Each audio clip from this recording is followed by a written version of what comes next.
ಬಿಜೆಪಿಗೆ ಜೈ ಎಂದ JDS, Congress full tension, resort politics ಶುರು.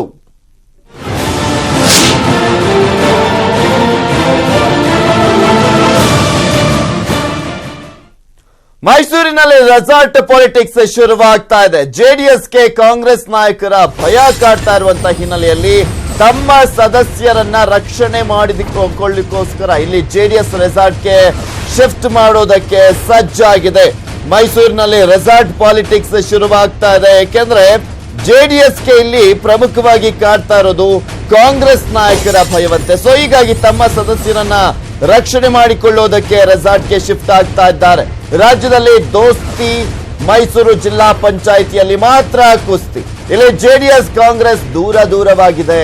ಬಿಜೆಪಿ ಜೊತೆ ಕೈ ಜೋಡಿಸಿದೆ ಜೆಡಿಎಸ್. ಅಧಿಕಾರಕ್ಕೋಸ್ಕರ ಬಿಜೆಪಿಯ ಜೊತೆ ಕೈ ಜೋಡಿಸಿರುವಂತದ್ದು ಜೆಡಿಎಸ್. ಇಲ್ಲಿ ನಾಳೆ ಜಿಲ್ಲಾ ಪಂಚಾಯಿತಿ ಅಧ್ಯಕ್ಷ ಉಪಾಧ್ಯಕ್ಷ ಎಲೆಕ್ಷನ್ ಇದೆ. ಇಲ್ಲಿ ಪ್ರಮುಖವಾಗಿ ಬಲಾಬಲವನ್ನ ನೋಡೋದಾದ್ರೆ ಜೆಡಿಎಸ್ 21 ಸ್ಥಾನ, ಕಾಂಗ್ರೆಸ್ 20 ಸ್ಥಾನ, ಬಿಜೆಪಿ 8 ಸ್ಥಾನವನ್ನ ಗೆದ್ದುಕೊಂಡಿರುವಂತದ್ದು. ಸೊ ಹೀಗಾಗಿ ಅಧ್ಯಕ್ಷ ಸ್ಥಾನಕ್ಕಾಗಿ ಕಾಂಗ್ರೆಸ್ ಜೆಡಿಎಸ್ ಎರಡೂ ಪಕ್ಷಗಳು ಕೂಡ ಪಟ್ಟನ್ನ ಹಿಡಿದಿದ್ವು.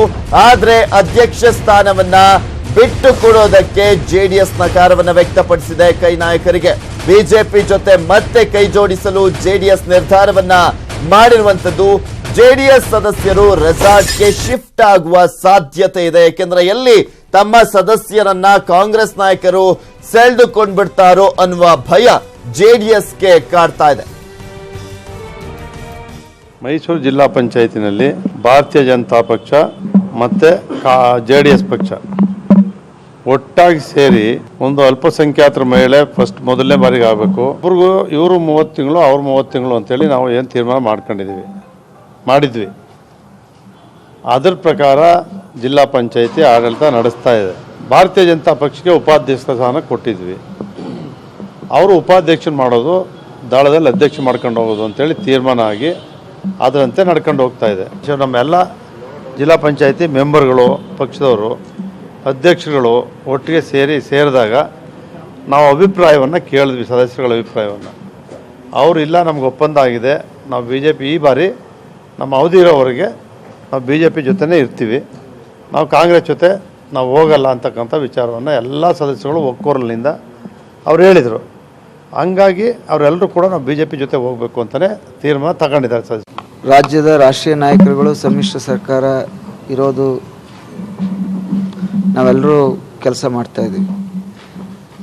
ಆದರೆ ಈ ಒಪ್ಪಂದ ಇವತ್ತಾಗಿರುವಂಥದ್ದಲ್ಲ. ಹಿಂದೆ ಕಾಂಗ್ರೆಸ್ ಮತ್ತು ನಮ್ಮ ಮಧ್ಯೆ ಸಂಬಂಧ ಸ್ವಲ್ಪ ವ್ಯತ್ಯಾಸ ಆದಂಥ ಸಂದರ್ಭದಲ್ಲಿ ಆ ದಿವಸ ನಾವು ತೆಗೆದುಕೊಂಡಂಥ ತೀರ್ಮಾನ. ಅವತ್ತು ನಾವು ಚರ್ಚೆಯನ್ನು ಮಾಡಿದಂಥ ಸಂದರ್ಭದಲ್ಲಿ ಅವ್ರಿಗೆ ನಾವು ಮಾತು ಕೊಟ್ಟಿದ್ದೀವಿ, 5 ವರ್ಷ ನಾವು ಒಟ್ಟಾರೆ ಹೋಗಬೇಕು ಅಂತೇಳಿ. ಸ್ಥಳೀಯ ಚುನಾವಣೆಯಲ್ಲಿ ನಮ್ಮ ಜನಪ್ರತಿನಿಧಿಗಳು ಈಗ ಏನು ಆಯ್ಕೆಯಾಗಿದ್ದಾರೆ ಅವರ ಮನಸ್ಥಿತಿಗೆ ವಿರುದ್ಧವಾಗಿ ಹೋಗುವಂಥದ್ದು ಸರಿಯಲ್ಲ. ಈಗಾಗಲೇ ಅವರೆಲ್ಲರೂ ಕೂತು ಚರ್ಚೆಯನ್ನು ಮಾಡಿ ತೀರ್ಮಾನವನ್ನು ಮಾಡಿಕೊಂಡಿದ್ದಾರೆ. ಹಾಗಾಗಿ ರಾಜ್ಯದ ಹಂತದಲ್ಲಿ ಮತ್ತು ಲೋಕಸಭಾ ಚುನಾವಣೆಯಲ್ಲಿ ಭಾರತೀಯ ಜನತಾ ಪಾರ್ಟಿಯನ್ನು ಅಂತರವನ್ನು ಕಾಯ್ಕೊಂಡು ಹೋರಾಟವನ್ನು ಮಾಡ್ತೀವಿ.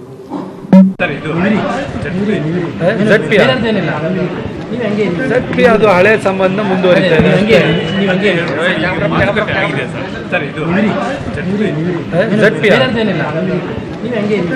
ಅದು ಹಳೆ ಸಂಬಂಧ ಮುಂದುವರಿತಾ ಇದೆ.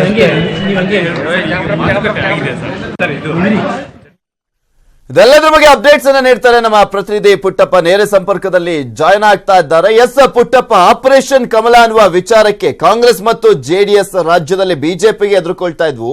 ಆದ್ರೆ ಮೈಸೂರಿನ ಪರಿಸ್ಥಿತಿನೇ ಡಿಫರೆಂಟ್ ಆಗಿದೆ. ಜೆಡಿಎಸ್ ಈಗ ಕಾಂಗ್ರೆಸ್ಗೆ ಎದುರುಕೊಳ್ಳುವಂತ ಪರಿಸ್ಥಿತಿ ನಿರ್ಮಾಣವಾಗಿರುವಂತದ್ದು. ಏನಾಗ್ತಾ ಇದೆ ಮೈಸೂರಲ್ಲಿ? ಪೃಥ್ವಿರಾಜ್, ಏನು ಮೈಸೂರಿನ ಜಿಲ್ಲಾ ಪಂಚಾಯಿತಿಯಲ್ಲಿ JDS ಜೊತೆ BJP ಹೊಂದಾಣಿಕೆ ಆಗ್ತಾ ಇರೋದು ಇದೀಗ ಕೈ ನಾಯಕರಿಗೆ ಮುಜುಗರವನ್ನು ತಂದಿದೆ. ಹೇಗಾದರೂ ಮಾಡಿ ನಾವು ಮತ್ತೆ ರಾಜ್ಯದಲ್ಲಿರುವಂತೆ ಕಾಂಗ್ರೆಸ್ ಮತ್ತು JDS ಜೊತೆ ಮೈತ್ರಿಯನ್ನು ಹೊಂದಾಣಿಕೆ ಮಾಡಿಕೊಂಡು ಮೈಸೂರು ಜಿಲ್ಲಾ ಪಂಚಾಯಿತಿಯಲ್ಲಿ ಅಧಿಕಾರವನ್ನು ಹಿಡಿಯಬೇಕು ಅನ್ನೋದು ಕಾಂಗ್ರೆಸ್ ನಾಯಕರ ಹಠವಾಗಿದೆ. ಆದರೆ ಆ ಒಂದು ಹಠಕ್ಕೆ JDSನ ಯಾವ ಸದಸ್ಯರು ಸಹ ಒಪ್ತಾ ಇಲ್ಲ. ನಾವು ಕಾಂಗ್ರೆಸ್ ಸದಸ್ಯರ ಜೊತೆ ಹೊಂದಾಣಿಕೆಯನ್ನು ಮಾಡಿಕೊಂಡು ಮುಂದಿನ 2 ವರ್ಷಗಳ ಕಾಲ ನಾವು ಆಡಳಿತವನ್ನು ನಡೆಸೋದಕ್ಕೆ ನಮಗೆ ಇಷ್ಟ ಇಲ್ಲ. ನೀವೇನಾದರೂ ಆ ರೀತಿ ಮಾಡೋದಾದ್ರೆ ಆದರೆ ನಾವೆಲ್ಲರೂ ಸಹ ನಮ್ಮ ಸ್ಥಾನಕ್ಕೆ ರಾಜೀನಾಮೆಯನ್ನು ಕೊಡ್ತೀವಿ. ಹಿಂದೆ ಯಾವ ರೀತಿ ಬಿಜೆಪಿ ಜೊತೆ ಹೊಂದಾಣಿಕೆ ಇತ್ತು ಹಾಗೆ ನಾವು ಹೊಂದಾಣಿಕೆಯನ್ನ ಮಾಡ್ಕೋಬೇಕು. ಅವರ ಜೊತೆ ಮುಂದಿನ 1.5 ವರ್ಷಗಳ, ಈಗ ಆಲ್ರೆಡಿ 3.5 ವರ್ಷಗಳ ಅವಧಿ ಮುಗಿದಿದೆ, ಇನ್ನು 1.5 ವರ್ಷಗಳ ಕಾಲ ಅವಧಿ ಇದೆ. ಆ ಒಂದು ಅವಧಿಯನ್ನು ನಾವು ಕಂಪ್ಲೀಟ್ ಮಾಡಬೇಕು ಅನ್ನೋ ಒಂದು ಸ್ಪಷ್ಟವಾದ ನಿರ್ಧಾರಕ್ಕೆ JDSನ ಎಲ್ಲ ಜಿಲ್ಲಾ ಪಂಚಾಯತಿ ಸದಸ್ಯರು ಬಂದಿದ್ದಾರೆ. ಆ ನಿಟ್ಟಿನಲ್ಲಿ ನಿನ್ನೆ ನಡೆದಂಥ ಸಭೆಯಲ್ಲಿ ಸಚಿವರಾದಂಥ ಸಾರಾ ಮಹೇಶ್ ಹಾಗೂ GT ದೇವೇಗೌಡರು ಸಭೆಯ ನಿರ್ಣಯಗಳನ್ನು ಹಿರಿಯ ನಾಯಕರಿಗೆ ತಿಳಿಸಿದ್ದಾರೆ. JDSನ ವರಿಷ್ಠರು ಹಾಗೂ ಕಾಂಗ್ರೆಸ್ನ ವರಿಷ್ಠರಿಗೆ ತಮ್ಮ ಅಭಿಪ್ರಾಯವನ್ನು ತಿಳಿಸಿದ್ದು, ಸ್ಥಳೀಯ ಮಟ್ಟದಲ್ಲಿ ನಾವು ಬಿಜೆಪಿ ಜೊತೆ ಹೊಂದಾಣಿಕೆಯನ್ನು ಮುಂದುವರಿಸ್ತೇವೆ. ಇಲ್ಲಿ ಯಾವುದೇ ರೀತಿಯಾದಂತಹ ಹೊಸ ಹೊಂದಾಣಿಕೆ ನಡೀತಾ ಇಲ್ಲ. ಹಳೆ ಹೊಂದಾಣಿಕೆಯನ್ನ ಅಧ್ಯಕ್ಷರು ಮತ್ತು ಉಪಾಧ್ಯಕ್ಷರ ಬದಲಾವಣೆ ಮಾತ್ರ ನಡೀತಾ ಇದೆ. ಅದನ್ನು ಹೊರತುಪಡಿಸಿ ಬೇರೆ ಯಾವುದೇ ರೀತಿಯಾದಂತಹ ಹೊಂದಾಣಿಕೆ ನಡೀತಾ ಇಲ್ಲ. 30 ತಿಂಗಳ ಹಿಂದೆ ಆಗಿದ್ದಂತಹ ಹೊಂದಾಣಿಕೆಯನ್ನ ಮತ್ತೆ ಮುಂದುವರಿಸ್ತಾ ಇದ್ವಿ. ಅಧ್ಯಕ್ಷ ಉಪಾಧ್ಯಕ್ಷ ಸ್ಥಾನವನ್ನ ಮಾತ್ರ ನಾವು ಇಲ್ಲಿ ಬದಲಾಯಿಸ್ತಾ ಇದ್ದೀವಿ ಅನ್ನೋ ಮಾತುಗಳನ್ನ ಸ್ಪಷ್ಟವಾಗಿ ಹೇಳಿದ್ದಾರೆ.